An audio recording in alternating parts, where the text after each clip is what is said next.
Good morning, everybody. May butag sa inyong tanan. Magandang umaga sa inyong lahat. Yes.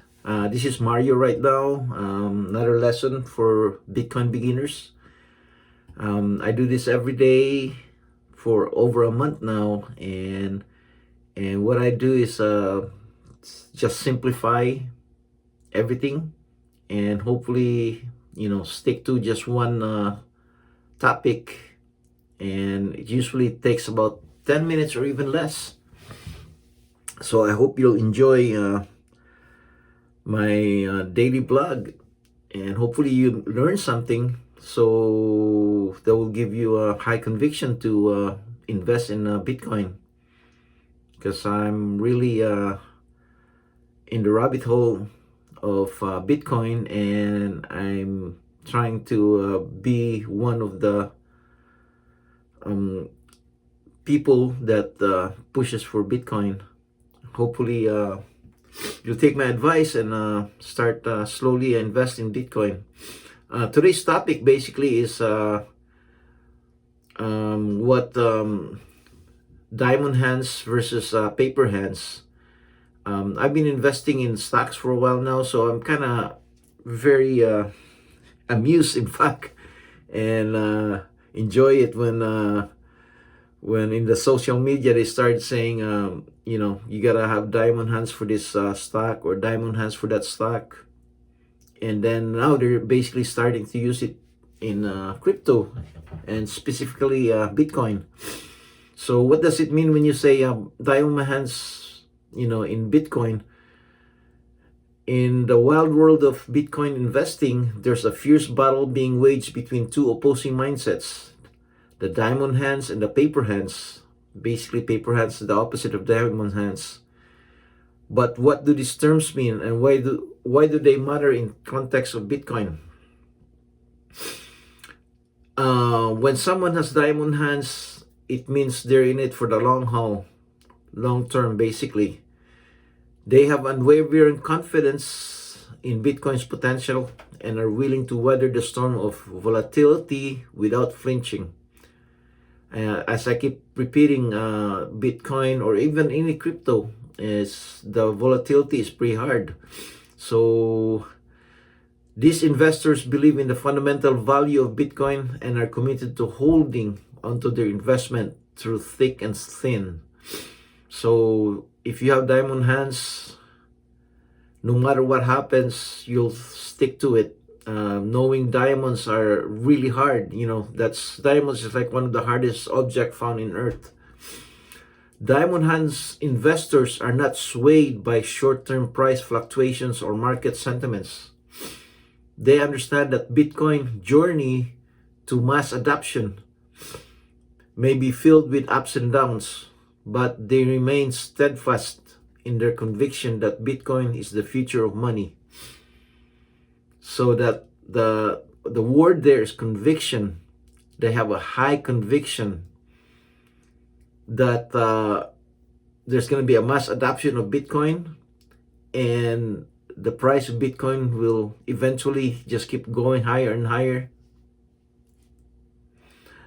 The opposite of diamond hand is paper hands. Paper, you could just basically tear it apart easily, and they fold under pressure. So these are, I would say, there's two kinds of paper hand. There's the investors who are new and get scared right away, and there's also, the traders who buy and sell all the time. So they do have paper hands because it's easy for them to sell and buy, and buy right away.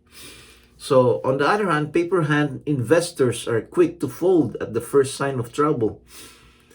They lack the conviction and patience of diamond hands investors and are easily shaken by market volatility. When the price of Bitcoin dips, paper hand investors panic and sell their holdings, fearing further losses. So they're the first one to go. And it's so volatile out there that anything could just make them sell right away. Paper hand investors often succumb to FUD, fear, uncertainty, and doubt. That's FUD. Spread by mainstream media or negative sentiment in the market. They are more concerned with short-term gains or avoiding losses than with the long-term potential of Bitcoin. So most of them are basically traders. So there's you become a trader and an investor. So which approach do you think is better when it comes to Bitcoin?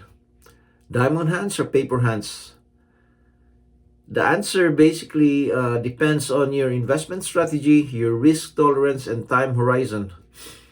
Diamond hands can lead to significant gains over the long term as investors benefit from Bitcoin's upward trajectory and avoid selling during temporary downturns. However, it requires a lot of patience and discipline, very good discipline, and a strong belief, your high conviction in Bitcoin's value proposition. On the other hand, paper hands may avoid short-term losses by selling during downturns, but they risk missing out on potential gains if Bitcoin continues to appreciate over time. Selling during dips can also trigger capital gain taxes and transaction fees, eroding investment returns. Finding balance. In reality, most investors fall somewhere in between diamond hands and paper hands. It's essential to strike a balance between conviction and flexibility, adapting your strategy to changing market conditions while staying true to your long-term investment goals. It's really important to educate yourself about Bitcoin fundamentals, staying informed about market trends like the halving and the 4-year cycle, and managing risk through diversification can help you navigate Bitcoin volatility more effectively. Additionally, seeking advice from experienced investors or financial professionals can provide valuable perspective and guidance. So whether you have diamond hands, paper hands, or something in between, the key is to stay informed, stay disciplined, and stay focused on your investment objectives. With patience, perseverance, and long-term mindset, you can navigate the ups and downs of the Bitcoin market and position yourself for success in the digital economy. I myself is in Bitcoin for for the long term. So I'm keeping myself a diamond hand. I made a mistake in the past of selling Bitcoin early. If I just kept on those Bitcoins I had in the past, it probably be worth a lot more today. But, that was mistake learned. So when it comes to Bitcoin, I'm in it for long term, and I do have a high conviction that Bitcoin will go up in the long term. So I am basically having diamond hands in terms of Bitcoin. But I do have paper hands too in other crypto. I bought Doge and Avalanche, and once it makes money, even just 10%, I sell right away. If it goes down a certain amount, I sell too. And I buy, I try to just like any traders, buy low, sell high, which is kind of hard. It's not really that easy. You can do all kinds of different technical analysis, but it's really hard to time the market. Buying low and selling high is basically timing the market, which is very hard to do. So I've learned my lesson, but I still do it because it's fun, and it's nice to do once in a while. But Bitcoin, I don't do that at all. I have diamond hands for Bitcoin. I'm gonna stick with it, and in fact, I'm still buying. Right now, I'm holding off a little bit, but I'll continue to buy. At least my goal is to at least get 0.5, half Bitcoin. So that's it for the lesson today. Hopefully you learned something about diamond hands and paper hands, and I hope you'll subscribe. I do need some subscribers. Thank you very much. See you guys tomorrow. Thank you.